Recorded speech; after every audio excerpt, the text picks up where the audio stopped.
faut savoir raison garder, hein, si je puis dire.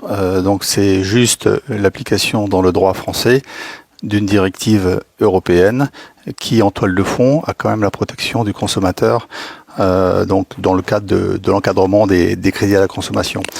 Donc moi, je serais plutôt de ceux qui rassurent que de ceux qui inquiètent. Et c'est bien de ça dont il s'agit, c'est-à-dire mieux encadrer les petits découverts, sachant que ça ne change en rien l'analyse et l'octroi des découverts au-dessus de 200 euros. Et ça ne change rien non plus à l'analyse du décaissement ponctuel quand il n'existe pas de découvert autorisé. Pour le client, ça va pas changer plus que ça. Et là encore, je ne m'associerai pas à ceux qui crient de tous les côtés sur la suppression des découverts. Ce n'est pas ça. Il y aura toujours des découverts, il y aura toujours des facilités de caisse accordées à nos clients. Simplement, il y a un encadrement plus resserré de l'octroi, mais les banques vont continuer à octroyer de toute façon des découverts en fonction de la capacité effectivement des clients donc à rembourser. Donc il y a cette analyse de solvabilité qui doit être faite, mais elle est déjà faite. L'objectif final de protection du consommateur dans le cadre des lois qui encadrent le crédit à la consommation. Donc c'est une loi qui se veut protectrice du consommateur et non pas protectrice de la banque ou de qui que ce soit d'autre.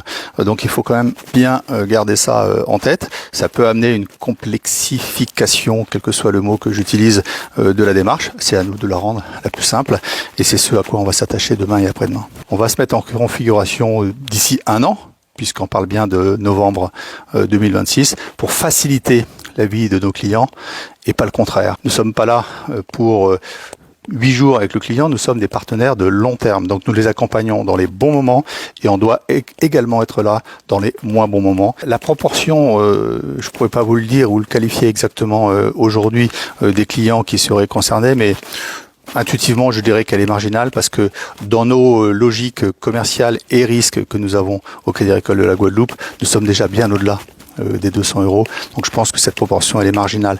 Pour autant, on va devoir se mettre en configuration et on va devoir mettre en place nos process pour respecter la directive européenne et sa transmission dans le droit français d'ici novembre 2026.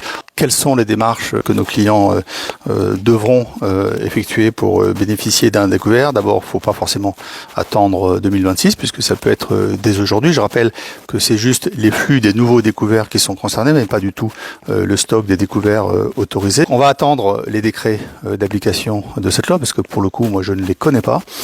Et donc, à partir de ce moment-là, on saura quelle est je dirais l'analyse complémentaire ou les éléments supplémentaires qu'il faudra apporter au dossier pour accorder le découvert.